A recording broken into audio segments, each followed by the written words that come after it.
салому дуруд ба шумо ҳамаи мо шумо бародарон, рафиқон, наздикон, падару модар, бародару хоҳар дорем. Мехоҳем ки ба онҳо туҳфа бикунем, аммо ман як чизро барои шумо тавсия медиҳам ки бешак мегӯям ки ба шумо писанд меояд.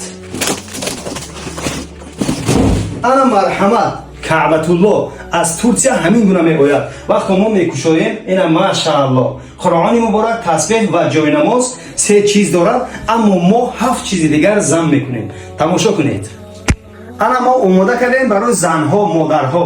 Чӣ хеле ки мебинед 10 та туҳфа мондем. Қуръони муборак, тасбеҳ, мисвоқ, сурма, мушку амбар ва мекушоем дар дуюм этажаш алҳамдулиллоҳ оби замзам, тасбеҳ, собун, якта духӣ ва ҷойнамози кори калон. Барои модарҳо яъне занҳо туҳфаи гарондаҳо аз мағозаи Зиёратшоҳ.